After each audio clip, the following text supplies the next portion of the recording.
आज सोमवार दिनांक 17 जुलैपासून पावसाळी अधिवेशन सुरू होत आहे। त्याआधी सरकारच्या वतीने चहापानच्या कार्यक्रमाचे आयोजन करण्यात आले होते, ज्यात मुख्यमंत्री एकनाथ शिंदे, उपमुख्यमंत्री अजित पवार, उपमुख्यमंत्री देवेंद्र फडणवीस, मंत्री दिलीप वळसे पाटील, मंत्री चंद्रकांत पाटील, मंत्री गिरीश महाजन, मंत्री गुलाबराव पाटील व इतर सत्ताधारी आमदार उपस्थित होते। तर दुसरीकडे विरोधकांनी या चहापान कार्यक्रमावर बहिष्कार टाकत आपली नाराजी स्पष्ट केली। आधी युतीचे सरकार असलेल्या डबल इंजिनला आता अजित पवार यांचे तिसरे इंजिन लागल्याने आता हे महायुती सरकार झाले आहे। अधिवेशन म्हटले की विरोधक हे सरकारला धारेवर धरत असतात, मात्र आता विरोधक म्हणायचे कुणाला हा प्रश्न पडलाय। कारण सभागृहाच्या बाकावर बसलेले सत्ताधारी आणि त्यांच्यातीलच उर्वरित आमदार सहकारी हे विरोधक म्हणून समोर बसणार आहेत, यातील काँग्रेसचे काही आमदार सोडले तर।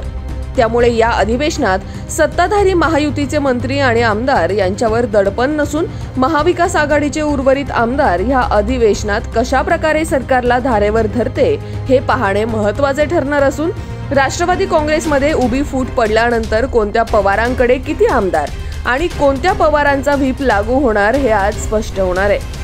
शेवटी एवढेच, आज अधिवेशनाच्या चहापान कार्यक्रमात चहा पिणारे एकनाथ शिंदे यांची शिवसेना, अजित पवार यांची राष्ट्रवादी काँग्रेस व भाजप या महायुतीत अजून कोणते पक्षाचे आमदार सोबत कधी चहापान करतील हे आताच सांगणे अवघड आहे।